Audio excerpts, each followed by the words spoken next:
दोस्तों, एक बार फिर से स्वागत है आपका प्रजापति न्यूज में।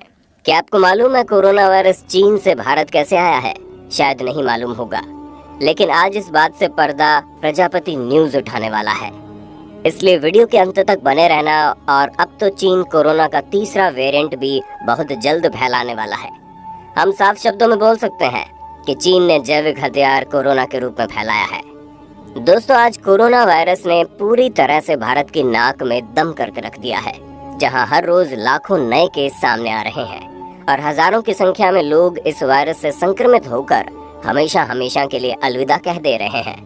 ऐसे में यहाँ सबसे बड़ा सवाल ये आता है कि आखिर चाइना ने इस वायरस को कैसे बनाया और कैसे आज चाइना पूरी तरह से कोरोना वायरस से मुक्त है, और वहीं दूसरी तरफ चाइना के दो सबसे बड़ा दुश्मन यानी भारत और अमेरिका इस वायरस के चपेट में आकर अपना सब कुछ खोते जा रहे हैं। तो दोस्तों, चाइना से आए इस खतरनाक वायरस का असली सच जानने के लिए मेरे यानी अपने दोस्त विशाल प्रजापति के साथ वीडियो के बिल्कुल अंत तक बने रहना। दोस्तों, सबसे पहले शुरुआत करते हैं उसी समय से जब ये वायरस दुनिया के लिए एकदम नया नया था और किसी को कोई अंदाजा नहीं था कि आखिर ये है क्या। हालांकि उस समय चाइना के पास इस वायरस से जुड़ी अहम जानकारियां जरूर मौजूद थी, लेकिन हर बार की तरह इस बार भी चाइना ने उन जानकारियों को दुनिया के सामने साझा करने से परहेज किया, जिसका नतीजा था कि चाइना में 2020 की शुरुआत में ही इतनी तेजी से कोरोना वायरस केस निकल रहे थे कि लोगों में हाहाकार मच गई थी।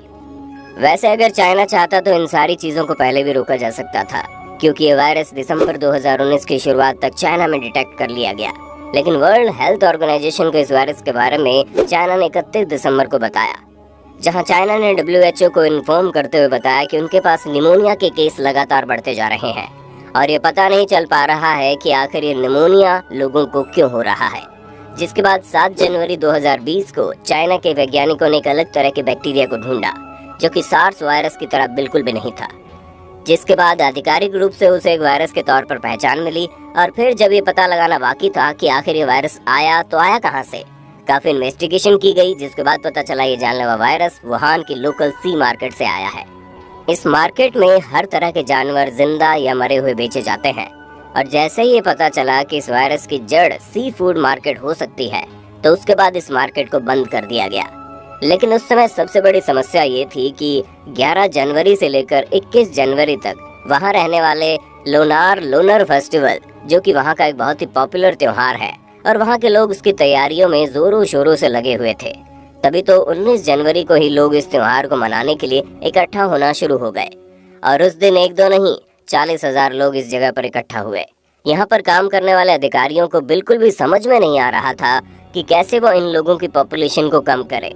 ऐसे में 19 तारीख को जब यहाँ लोग इकट्ठा हुए, तो 20 तारीख को इस परिवार को आयोजित करने वाली समिति को एक नोटिस मिलता है, वो इस फेस्टिवल को यहीं पर स्थगित कर दे, ताकि वायरस जहां है जितना है उतना ही बना रहे। त्योहार स्थगित होने के बाद अगले ही दिन वुहान और उसके आसपास के छोटे बड़े शहरों को पूरी तरह से बंद कर दिया गया। अब ना कोई बाहर से अंदर जा सकता था, ना कोई अंदर से बाहर जा सकता था। आगे बढ़ने से पहले अगर आप हमारे चैनल पर नए हैं तो प्लीज सब्सक्राइब करके घंटा हिलाना मत भूलना। ऐसा करने से आप पर कृपा आनी शुरू हो जाएगी। ट्राई करो, इट्स वर्क। दोस्तों, ये हैरान करने वाली बीमारी शुरुआत में तो 27 लोगों में देखी गई, जिन्हें बिल्कुल नॉर्मल सिम्टम्स थे, जैसे कि हल्का बुखार, सूखी खांसी, छाती में अकड़न और सांस लेने में दिक्कत जैसी समस्याएं हो रही थी। लेकिन जब इसे डिटेक्ट किया गया तो इसके अंदर कोरोना वायरस सामने आया। अब धीरे धीरे लोगों की तादाद बढ़ रही थी और देखते ही देखते पीड़ितों की संख्या 41 पहुंच गई। लेकिन ये आंकड़ा बस यही नहीं रुकने वाला था। वैसे तो चाइना ने इन लोगों को अलग रखने की कोशिश की, लेकिन ये वायरस 13 जनवरी 2020 को ही दूसरे देश पहुंच गया, जहां सबसे पहले चाइना के बैंकॉक में ये वाला देखने को मिला। जिसके बाद तो पीड़ितों की संख्या लगातार बढ़ती गई और फिर हर रोज हजारों की संख्या में लाखों लोग पूरी दुनिया में पीड़ित होने लगे। जहां 28 जनवरी 2020 को वर्ल्ड हेल्थ ऑर्गेनाइजेशन ने वायरस के केसेस बिल्कुल हाई लेवल पर कर दिए। आपको बता दें कि कोरोना वायरस एक अकेला वायरस नहीं है, बल्कि ये पूरा वायरस का परिवार है, जिसमें कई तरह के वायरस मौजूद हैं। इन्हें कोरोना वायरस नाम इसलिए मिला क्योंकि इनका आकार क्राउन जैसे कि मुकुट की तरह होता है। आपको बता दें, इस तरह के वायरस अधिकतर जानवरों में पाए जाते हैं, लेकिन कई बार जानवरों से निकलकर हम इंसानों के शरीर में भी घर बनाने लगते हैं, और ठीक ऐसा ही यहाँ भी हुआ। दोस्तों, इस वायरस की सबसे खराब बात यह है कि ये लगातार अपने आप को बदलता रहता है। यानी अगर कोई इंसान कमजोर है तो चुपचाप उसके शरीर में घुस जाएगा, लेकिन अगर कोई इंसान शारीरिक रूप से मजबूत है तो उसके शरीर को तोड़ने में भी ये कोई कसर नहीं छोड़ेगा।